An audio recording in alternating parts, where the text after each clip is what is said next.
Yo, there's something beautiful about Bearcats basketball. High flying. Kenyon with a jam. Shot denying. Miles rejected. There's just an energy that comes with the Cats. A rich history built on toughness. And Mick Cronin looks like he wants a technical. A bring-your-own-lunch pail mentality. For a long time, UC was the hunted. Now I felt that we couldn't lose. I think it's time the Bearcats do a little hunting of their own. Once y'all done with them, send them to me, man. You know what I mean? We can put them on the court. Keep that Bearcat thing going. I am fired up. Takes it all the way. Oh! It's going to be Little.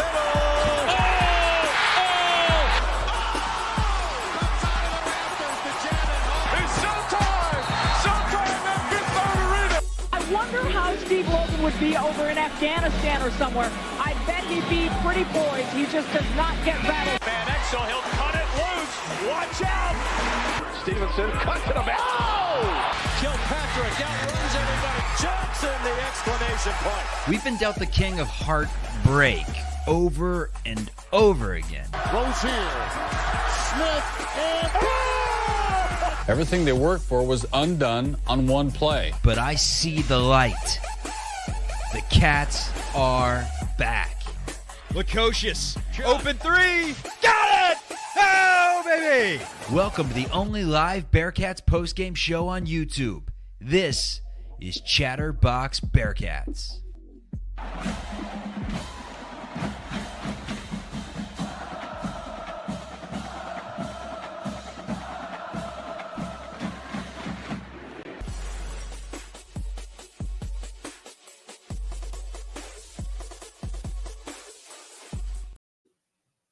What is the good word, everyone? Welcome into Chatterbox Bearcats. You can find the show on YouTube, wherever you get your audio podcasts. We talk the good, we talk the bad, and we talk a lot of the ugly, unfortunately. Nothing ugly about the panel tonight. Nick Niehaus. You know him as Nick Niehaus. And Hudson Klauke, you know him as Houdini. Welcome into the program, everyone. Here's the deal. The Bearcats just inked up 2 players to their roster for next year. We don't know who's on their way out, aside from the obvious CJ Frederick, Simas Lukosius, et cetera, but the Bearcats get 2. It's a pair of former Mountaineers, a pair of former guys that have played just about everywhere. We got a former Illini Mountaineer combo and Cincire Harris. We got a former Kentucky Illini Arizona, which is where he played his best years combo, and Kerr Kriisa, who started for a 2 seed in the NCAA tournament a few years ago. My opening thought, none of this is going to matter if you don't land a big man. But with that being said, Sencire Harris, I love the grit. I love the defensive prowess that we'll talk about on today's show.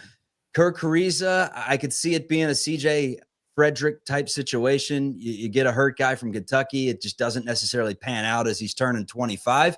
Or I could see it being a buy low bargain. We'll get to more on that in just a second, but just overall reaction, Houdini, from the commitments today. Back to back. I'm just glad we did something. Like, I was starting to panic. I'm like, we're going to do absolutely nothing. We did something. We brought 2 guys in. To your point, we still got a ton of work to do to be competitive. But you brought in 2 dogs. They're dogs, man. Like, it's the type of guys that you want on this team. I think the biggest thing we needed to change, really, first and foremost, was just the personality makeup of this team. I mean, we said it almost every damn show, and you got a guy like, Kerr Kriisa. It's like, you absolutely hate him if he's not on your team. Well, now he's on our team, so I can get with that. And Sencire Harris, we talked about his struggles shooting the ball, but all Big 12 defensive team, man. So I don't hate these pieces. I'll put it that way. Niehaus, the pieces that they bring to the fold. Yeah, I think Hudson hit the nail on the head there. In January, when we were going on that awful losing streak, I was like, I just don't think any of the players on the team really cared that they just lost the game. I feel like they went back to their dorms, apartments, whatever, moved on, and it didn't eat them up. But these 2 guys, I feel like these are 2 winners, and they hate to lose, which I think is the number one thing. 2 very good personalities on the court, a junkyard dog in Sencire Harris, and just a dog in Kerr Kriisa. So 2 good personality things. That's exactly what Hudson started off with. That's my initial take on these 2. I wanted full analysis of this, and as much as you guys have broken down the tapes in the last few hours, Kriisa, a kind of surprising one. Harris, we knew it was coming for a minute now. I know you guys have broken down the tape, the stats, everything like that, but you haven't watched every single game. Mountaineer Paul has. You can hear him for Locked On West Virginia, has a nice following of Mountaineer fans over there, and he's gracious to join us on the program tonight after he goes live and after the Mountaineers, have had some of their own issues they got to take care of. He dissects these two players for us. Let's start with Kriisa. Harris, which one should Bearcats fans be more happy about? Is Cincinnati back? Are you guys possibly back? You guys have made some pretty good moves just now, man. We've been saying this since a long time. Let's put it that way. Are we back? I mean, we obviously have the common Huggins theme, right? And I feel like we should be kindred brothers over that because we are the two outliers in the Big 12 that can say we really had Bob Huggins. Kansas State had him for a whiff, no time at all. We had Bob Huggins, and we saw what he could do. And Sencire Harris is a Bob Huggins guy if he were still to be around. Kerr Kriisa was a Bob Huggins guy. He literally committed in Bob Huggins' truck, an old truck that's beat up that told Kerr Kriisa, oh, this guy's loyal. And that's exactly what it was. That's the reason he said he committed. This guy's driving a truck from 1973. He must be loyal. I'm going to go with him. And then he came and he was loyal to the Mountaineers. If the daggone button hadn't been pressed and the season hadn't exploded on an almost 4 million NIL roster in like one of the first years of NIL, we had that huge roster come in, then, who knows what could have been. He's an elite. What I consider him that's elite, he's an elite distributor of the ball. He can pass it like nobody's business. He gets the offense engaged. We need that. Engaged, and he's a great distributor of basketball. He hits big shots too at times. He really doesn't have any fear. And to me, that's one of his biggest qualities. He's probably as experienced as anybody in the country playing in the Big 12 and the SEC. You love that. And then Sencire Harris is a guy that, listen, he feels really overlooked right now. Not only did Darren DeVries bolt and leave Morgantown without saying goodbye, he didn't ask him to come to Indiana with him, right? And then his brother, Amani Hansberry, goes to Virginia Tech with Chester Frazier, their former coach, and he doesn't get to go there either. And I don't know the ins and outs whether he chose Cincinnati over Virginia Tech or not. But I'm just saying, I think he feels a little slighted right now, and that's a guy you do not want to have slighted. The best on-ball defender in the Big 12, you guys landed him.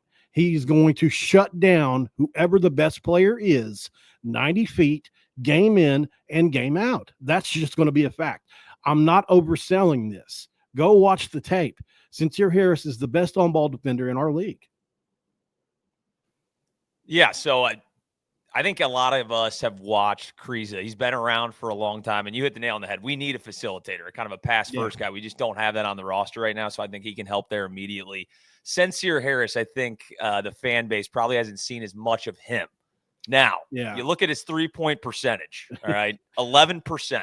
It's terrifying. Yeah. My question to you is, do you think that's something – because his freshman year at Illinois wasn't nearly as bad from three-point land. It wasn't great, but it wasn't 11%. Do you think that's something that he can fix, or do you think, hey, that's just kind of the player that he is and not going to be able to knock down even wide open threes? It's not a form thing. His shot doesn't look terrible in my opinion.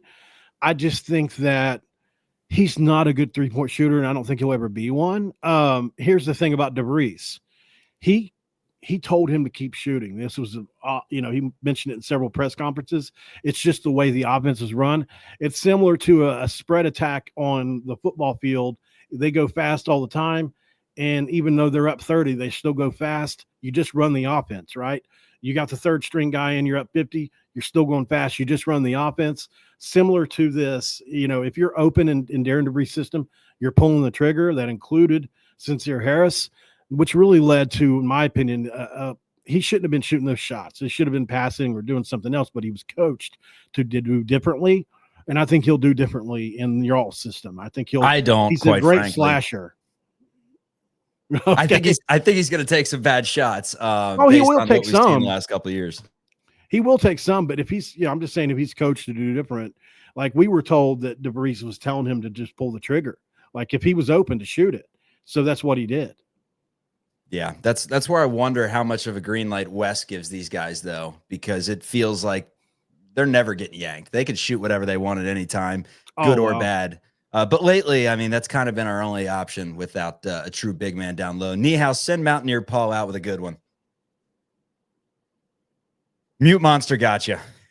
Muted. Usually I'm never muted. There's been a lot of questions about Kerr Kriisa, his shot selection, all of that. He shot 42% from 3 at West Virginia. So my question to you is, what was his green light like? Was he going out there just able to just launch from wherever? Is that how Wes Miller should handle him at UC? Because he's a streaky shooter, right? He can be a streaky shooter for sure. I think, with Kerr, I think, he always plays well off of a good stretch big. That's really where Kerr Kriisa gets good shot selection, is when a good stretch big is around him. Obviously, we had Trey Mitchell, who eventually went to Kentucky, around Kerr. We have a Mitchell, but he can't stretch it. Sorry. It's all right, man. I get it.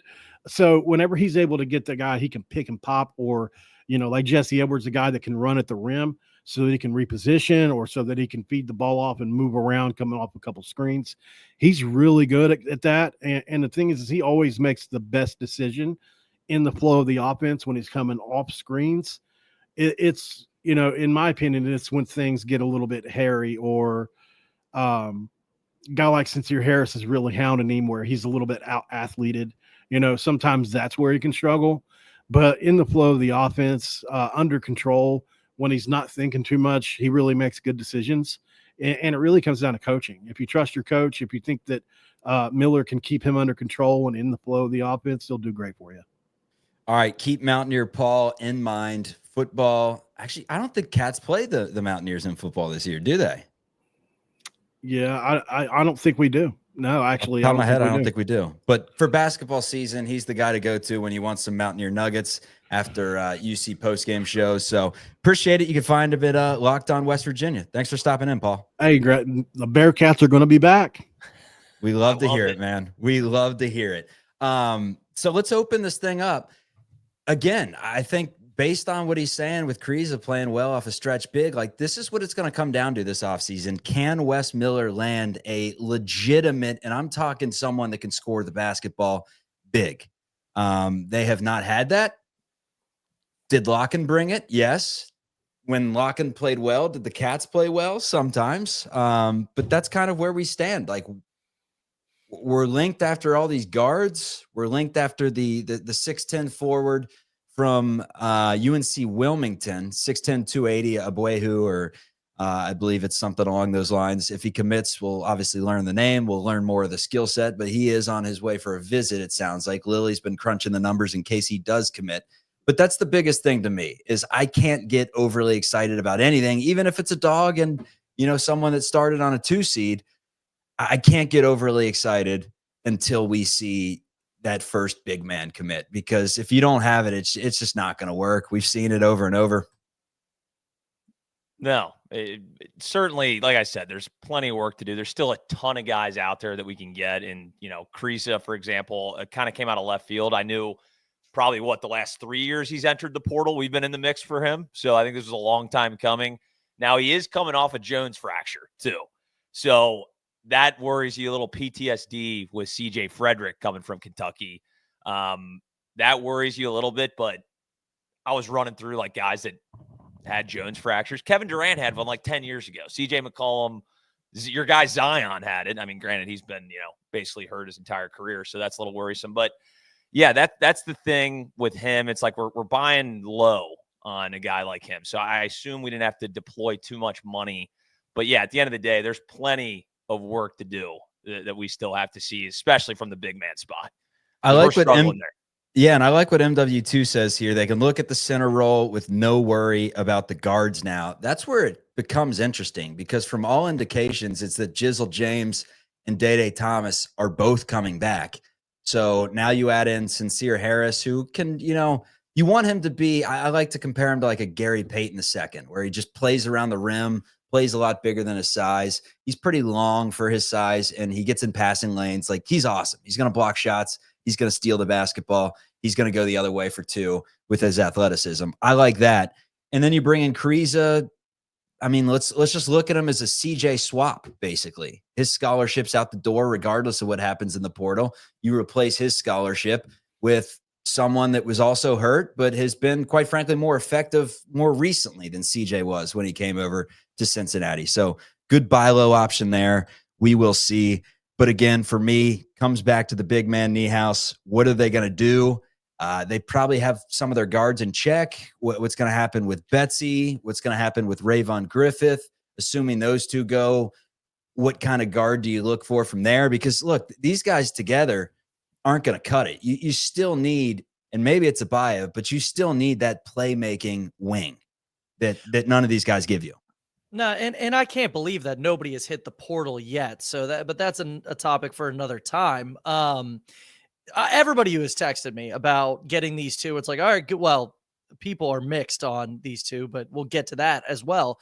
They're like, okay, now we got to go get a big. We got to go get a big. And what I've answered is, we don't have a choice. Like we're gonna get a big, whether it's a good big or a bad big. We don't have a choice because all we got there is Tyler McKinley at the moment, because it seems like Ayrton Page, that ship has sailed. I'll tell you one thing, because we kind of knew that Sencire Harris was going to be committing today. Kerr Kriisa announcing that he was going to be a Bearcat made me feel a whole lot better about Sencire Harris becoming a Bearcat as well, because Sencire Harris, like you just heard, is probably the best on-ball defender in the Big 12, but 11% from three-point land is quite literally terrible.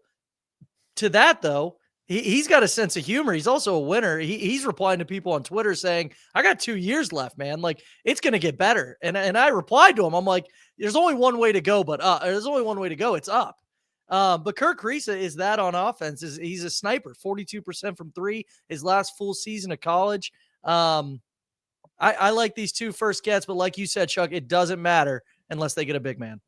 Yeah, and he was clearly a role player last year in his 9 games for Kentucky, averaged like 4 points per game, a little different than he was at Arizona, averaging 11, 12 points on that team that, remember, lost to Princeton. I was up in Sacramento at Golden One Center covering that game back in the day, and Princeton took him down. Kriisa was the starting point guard that could not hit water out of a boat in the second half of that game, as Arizona just went cold and Princeton came back and won it. But yeah, I mean, look, I can be talked into anything, right? But bringing in a guy that kind of reminds you of Titus Rubles, it's not going to be pretty on the eyes with Sencire Harris. The numbers say that he's like a smaller Rubles, but Rubles was a winning player. He was a dog, man. And then Kriisa, again, if you look at it just from the sense of, all right, it's a swap for CJ Frederick, you just got better. Absolutely. Because although CJ was effective against BYU, Arizona State, some of your wins, when it counted, CJ Frederick was not there for you, unfortunately. So that's just what it was with CJ, and hoping it's going to be better with Kriisa. But if Kriisa is the big move of the offseason, fellas, and this combo is the big move, and then we're getting a guy from UNC Wilmington that, you know, is just a huge body, and they decide to run it back with Page and Betsy, whatever it may be, then you know, it's a completely different story. But let's let this thing play out. We do have until April 22nd for portal news to happen. So 16 more days of this thing firing off before the portal closes. And there are guys that you wonder, is Josh Reed gonna come back? Can you upgrade at that position, or is he a Bearcat? A player like Halvin Zella, did you see enough from him to bring him back? I don't know how you welcome in a guy from France and then just say, scram, man. We saw a game of you and it wasn't good enough. But Betsy and Page seem like guys that could potentially leave. I just want the full view thing on this. Houdini, like, where do we stand right now? How do we feel? I think it's going to be like Black Monday. I think we're going to see a bunch of portal entries tomorrow. I really do. And I think the two big ones that, from what we've heard, or, you know, where there's smoke, is that Dan Skillings and Dylan Mitchell will be leaving, which right there is going to free up a ton of NIL money right there. So I think there's going to be some splashes. There better be some splashes, or we're going to be in the bottom of the Big 12 again. But for what we got today, at least we did something. You do love when you see, like, Sencire Harris, Paul was mentioning it, you know, all over. If you're looking at Twitter, West Virginia fans love the guy, just loved him. So that's always a positive. And then Sean N mentioned it in the chat, like, getting a guy like Kriisa, he literally was talking shit to Luka Doncic in a FIBA Cup game. Like, that's the type of mentality this guy has. Even the Kentucky fans, he played 9 games. They love the dude. They're like, he's a dog, man. He's a Wildcat forever in my book. So, again, this isn't going to change the direction of this team completely, but to change the mentality, at least to start, I'll take it, man. And like you said, I could get spin zoned into damn near any player. Sencire Harris, maybe he'll the shot doctor will fix him.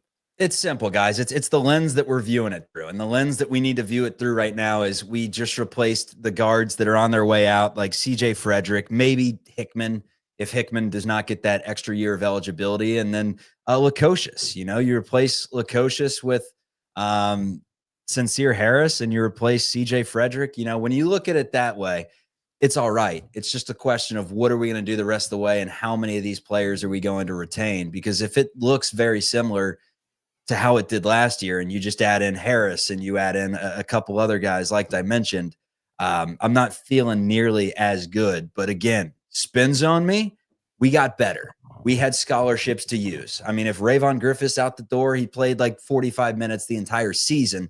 And if you're replacing him with a 6th-year point guard that has played in multiple tournament games and shot at 40% from 3, 36% over the course of his career, and an all Big 12 defensive player who's kind of on the rise stock-wise, you'll absolutely take it, Niehaus.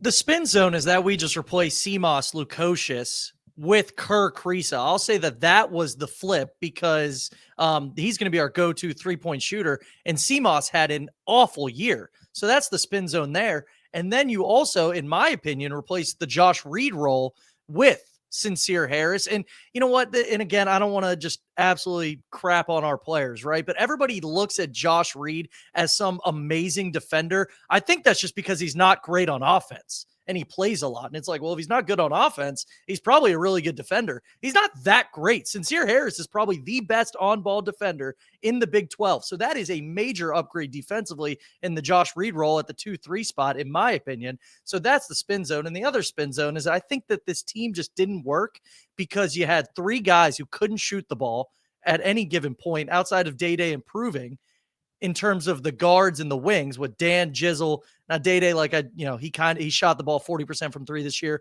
Very good. But then the 2 bigs inside, Mitchell and Aziz, you couldn't throw the ball in the post and expect them to get a bucket, and they couldn't shoot either. So it's just like, this was just a flawed team in my opinion. So you get Kerr Kriisa, a playmaker in here, Sencire Harris who can defend. Again, we keep going back to it. You need to get somebody that can stretch the floor at the big man position. But I think it's a good spin zone, Chuck. I think it's a good start. We need it too. It's a good start, man. Too.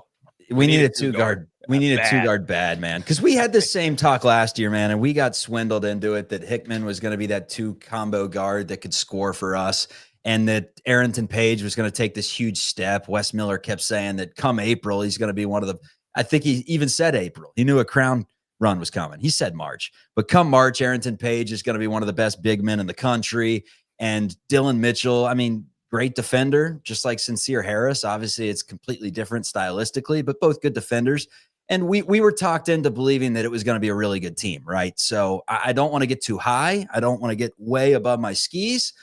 But again, it could be a lot worse, considering some of the players that we just brought up a few days ago. Like, would you rather have Cam Kraft or would you rather have Kerr Kriisa? Give me Kriisa. Give me the dog. Give me the dog. Give me the dog. How much do we pay for him is the question. Like, is this one of our big portal lands, or is it kind of a buy low thing where coming off a Jones fracture, he just wanted an opportunity to play? It's got to be a buy low thing, right? And he went to – and this guy's played in massive games. I mean, at Arizona, what were they, like the 3rd team in the country when he was running the show there? And I think he likes getting some volume, and he's certainly going to get some volume on this team. But we do need to surround, because like Paul had mentioned, he is a facilitator. I think he had 1 game with like 14 assists this season of the 9 games he played. We were looking for, and I said that multiple times, a facilitating point guard, because Jizzle James just certainly is not that. And I think we got it in him, but we need to surround him with shooters, because you're not going to get those assist numbers if, Sencire Harris is the guy we're throwing the ball to in the corner. So and we've seen Wes, he's targeting a ton of different shooters, but hopefully some of those come to fruition, and then maybe we'll see us land a big here in the next 48 hours. Well, I'll tell you what, guys. It seems like we're all bought in on these two, at least from my opinion. I am, but I tweeted this. I feel like this is the most down the middle that you're going to get for two guys at the same time, where it comes to Kerr Kriisa and Sencire Harris. Because I've had 4 people text me about Kerr Kriisa. 2 said, "Oh my God, I can't believe we got him. I'm so excited for him." The other 2 said, "What in the world are we doing? Kerr Kriisa? I hate Kerr Kriisa." And I just feel like these are 2 very volatile guys. So it's kind of exciting to see. We definitely learned our lesson, not getting too ahead of our skis. So I'm definitely gonna not just completely buy in, but very volatile guys to start the transfer portal with Kerr Kriisa and Sencire Harris. I feel like there's definitely a lot of mixed emotions. One of you guys just, yeah, it's risky. Also, is you guys playing with your internet wiring throughout the day or whatever? Because I can never get a gauge on you two. Whenever I welcome you two in, it's always just I feel like we're playing roulette, Russian roulette, and I'm just waiting for the stream to go down and for us to lose everyone. But welcome to everyone into the live program. Get your questions in the comment. We'll finish this thing up soon. Sencire Harris, all Big 12 defender from West Virginia, played at Illinois his freshman year, coming into the University of Cincinnati's basketball program, as is Kerr Kriisa, formerly of Kentucky. Before that, West Virginia for a season, and then had probably his best stint in Arizona. What were you saying, Houdini? Sorry to cut you off, but you were just getting a little choppy there. I wanted you to recalibrate. I'm not even sure when I cut off. But yeah, Kerr Kriisa is a risky portal get because there's a chance that he could literally just, tweak his knee first game of the season to be out. He's already missed almost 2 full college seasons of basketball, or 2 full seasons of college basketball. And he's going to be 25? Isn't that what we said next year? So he's going to be a veteran guy, but hey, at least we made some type of a splash, because some of the names that we're linked to, I'm not very excited about. And he has a high ceiling. And like Niehaus said, the guy just pulls up, man. He'll shoot a 40-footer. Sometimes those are bad shots, but based on what we saw from the perimeter last season, I am more than happy to welcome a guy like that onto our team. And Sencire Harris, he's a dog, man. Junkyard dog. He's going to defend the best player on the other team, the best guard on the other team every game. You can't have enough of that on any team.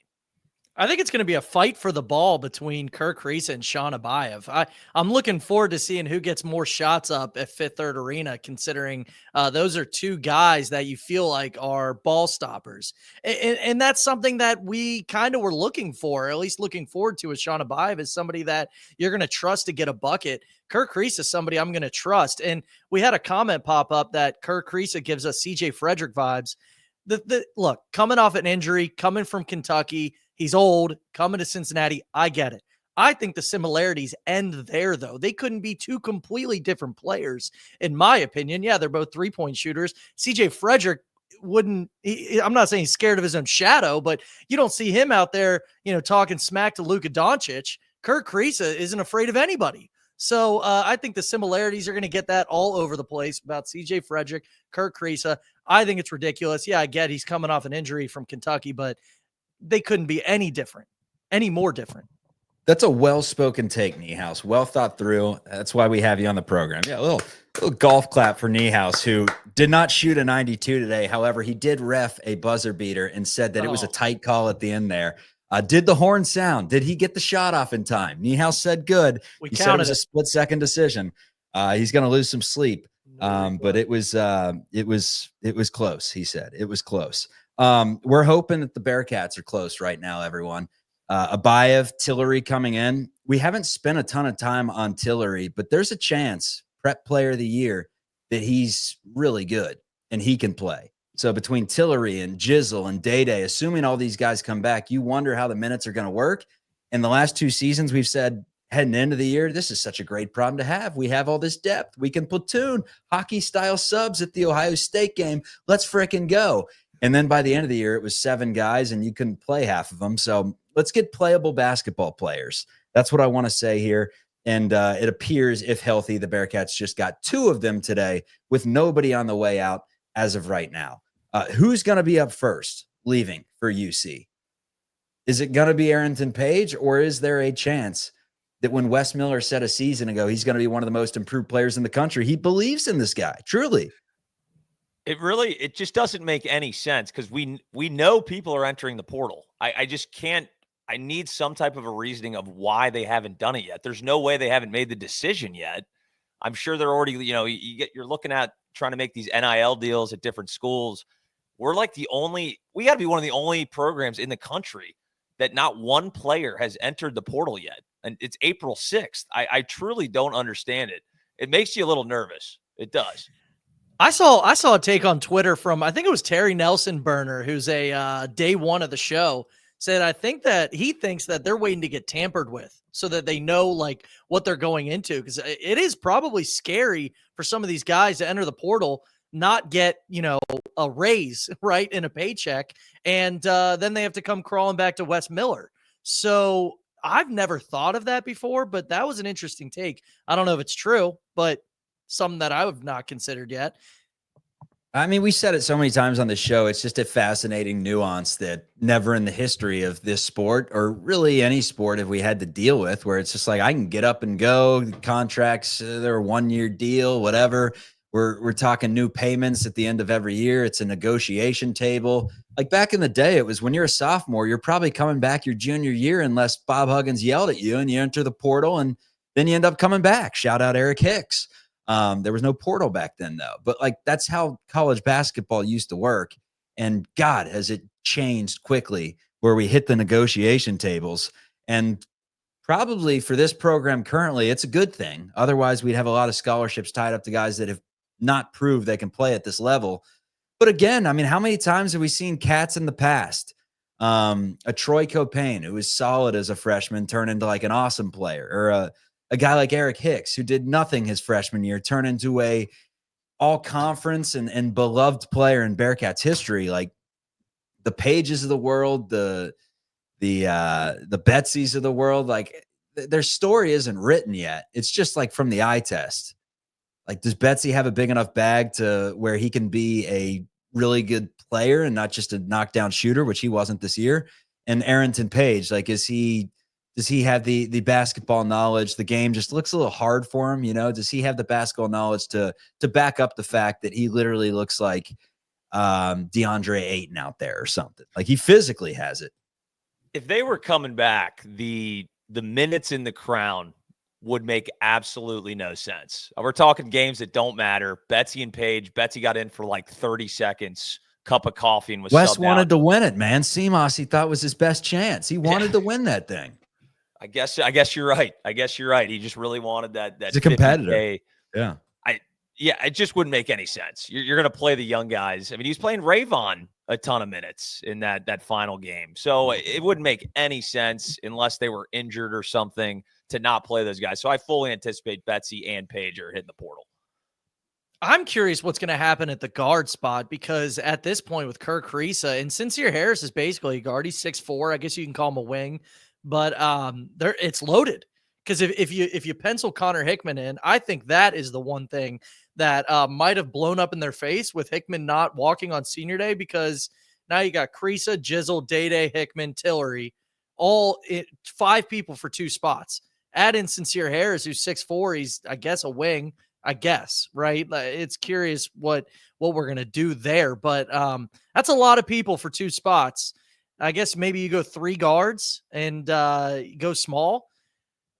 I don't know. We're probably, because Day and Jizzle, it seems like they're coming back. Hudson, what?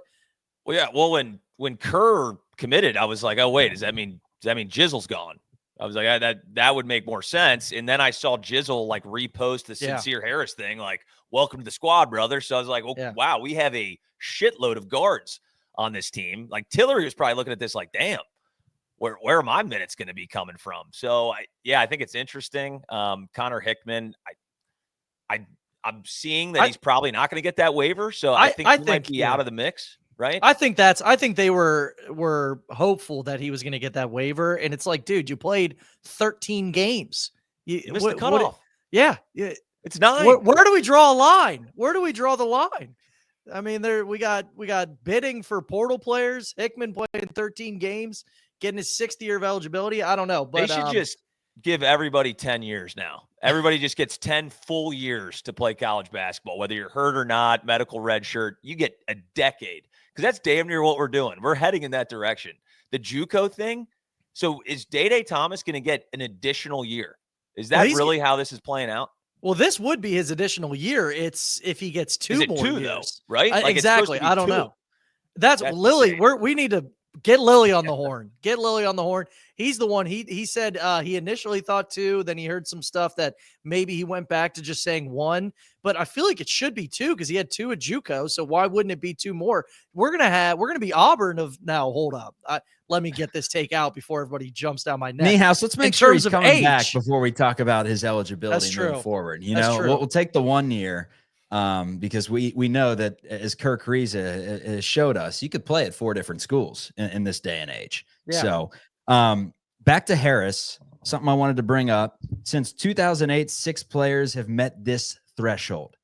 Under 6'5", over 3% block and steal rate, and 60% or more of team minutes. Now, obviously, that is a Lilly statistic, as some of the Xavier people in the Discord have called him Poindexter. But he plays a big role in our program, and he gave us this stat. Those players, the 6 players. Gary Payton II, right now a huge contributor on the Golden State Warriors. Retin Obasahan, he was a great player back in the day for Alabama. D'Anthony Melton also played for the Warriors this year, but was hurt and traded. Devin Carter of Providence and Jermaine Dixon of Pittsburgh. Sencire Harris, the 6th player on that list. So if he can be your GP2, man, he can just play around the rim, clean things up, guard the perimeter. Because offensively, I mean, I don't know. This team has needed a playmaker, and that is not him by any means. Kind of the opposite of a playmaker offensively. But hey, you get him in there for his defense, and on offense, you say hang out by the rim, man. Let's get some offensive rebounds. Let's get some toughness in there. And that's what I'm hoping for from Harris. And again, Bearcat DNA, it seems like he has it. Yeah, it certainly does. And like I mentioned, he's out there calling out people on Twitter saying it's going to be better. I mean, he shot 31% from 3 at Illinois. So it exists. He can do it. And that's on 1.2 attempts. So it's low volume. But he's 51% from the floor. Like the guy, you pull up his highlights and it's longer than 30 seconds. They're not going to show defensive highlights. And I was playing the highlights to my dad. I'm like, look at all these. They're all the ball's going in the hoop, right? So all of his highlights have him making shots. Hey, he's made a 3 before. That's what Niehaus is basically saying. Like, I know I've seen him make at least 1. The question is, it's like, hey, how bad is it really? Because if you literally don't have to guard him at all, I'm talking you can give him 6 feet at the 3-point line as a 2 or 3 guard in the lineup, that is going to make it very difficult to score on offense. They're going to crowd the lane, and it's going to be tough for people to, dribble James, for example, Jizzle James, our guy, getting into the lane if they don't have to guard one of our wing players from the perimeter. So I'm interested to see that. I haven't looked at the tape long enough to see truly how bad that 11% really is. But Paul basically, even though Paul was the most optimistic guy ever, he was like, oh no, he sucks at threes, man. Like it is so bad. So that could be a problem. You know what though, Houdini? 75% from the line. That right? I like. I mean, so that's what's also important because I don't have a feeling that we're going to be asking him to shoot threes. But if he drives to the basket, which was his highlights, he's going to get fouled occasionally. Go to the line. You need those to be sunk. So that's kind of what you look at for optimism with Sencire Harris. Mute monster. Damn it. Jeez, thought you were a pro, dude. It's embarrassing. Dude, figure it out. I used to have an audio team back in the day. That's how far I've dropped off in this world of broadcasting. I got to run my own audio. I got to direct everything. I got to welcome in Mountaineer Paul from the outside by sending him the link. But let's run through this roster, who the Cats have right now, who we believe they have coming in. So point guards, we got Tillery. We think Jizzle's coming back. We believe Day-Day's coming back. And then, I mean, we'd call Kriisa a point guard, right? Yeah. I would. Shooting guard, we believe Hickman is coming back, per the last we heard. If he gets, you guys are giving me the face like, you're not going to count on that. So. All right, I'll cross off Hickman. Shooting guards, who we believe are coming back, entering this next season, as we now have 4 point guards on the roster. Who would you classify as a shooting guard? You could say Day Thomas and Jizzle James could be shooting guards. That might actually be how they play this thing out, depending on who we pull in the portal and have a Kerr and Tillery if he's any good at point guard. But you can kind of swap any of those guys at the 1s and 2s if you ask me. Okay. So shooting guard, we're not going to include Rayvon on there. Nope. I don't think the handles are there yet. No. Rayvon's not on the team like next 3. year per these two. Unfortunately. That's what I'm saying. I thought you meant like a shooting guard. I was like, he's more like a 3 if you ask me. But yeah, I think do you he's have like him on the small forward position? I think he's a coin flip if he's coming. Okay. Well, we'll say no. We'll say that coin flip lands on tails and it lands on heads and tails does fail. Sean Abayev, obviously, at the small forward position. At the center position, we're going to pen in McKinley.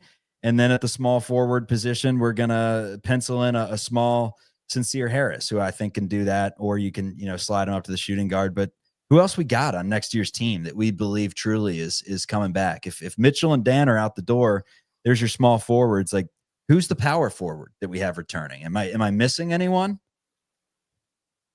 Halveen, Zella. All right, I'll pen him in. Zella is our starting powered forward next year. It should be one focus, and it should be big men. Like we've hammered that point home on this episode, but you got Kerr Kriisa, you got your CMOS replacement with Kerr Kriisa shooting the 3 ball. You need a big man that not only can get you a bucket on the post, because we didn't have that this year, but also can stretch it a little, which we also didn't have. We didn't have. It's kind of crazy looking back, and it's like, well, what could your big man do offensively the past year? Can he score down low? No. Okay, shoot? No. Well, he can catch lobs. He can dunk. That's about it, though. And I don't want to just pile on, but I think that was the number one thing that messed us up this year. I do. Yeah, well, it's going to be the small forward, the power forward, and the center position as of right now, because you need a big time wing, and as of right now, Abayev, Harris, and Josh Reed potentially. Like Abayev better be that dude. Maybe he is, but he better be that dude. And then the Zella McKinley combo down low. That does not make you feel great. But again, you got until April 22nd, 16 more days for Wes to pull some rabbits out of some hats. The Chatterbox Bearcats team is hearing a big name. We're not going to say it yet, but connected to the University of Cincinnati as of a couple days ago. Houdini gets a smile out of that one. He really wants this one to come to fruition. That could potentially be a tease. Unfortunately, not a big man. So final thoughts, Niehaus. My final thought is that we got 456 people watching the stream right now. Shout out to everybody who was with us day one. Thanks for a good season for football and basketball, because it wasn't great on the field and on the court, but we grew this thing a little bit in terms of viewership. So I'm so thankful that everybody is watching along, and we're just going to keep giving way more portal content. Bearcat Bunch, Eric Lilly, follow him on Twitter. He's killing it with the portal. He's the only one out there with a portal tracker. If you know anything about the portal, follow Bearcat Bunch on Twitter, because you'll be able to learn much, much more. He's killing portal coverage, and I think we are as well. So, yeah, keep following along, guys. Pat on the back. A little humble pat on the back from Nick Niehaus. Doing a good job and reffing a great game. Don't let anyone tell you otherwise. Houdini, final thoughts?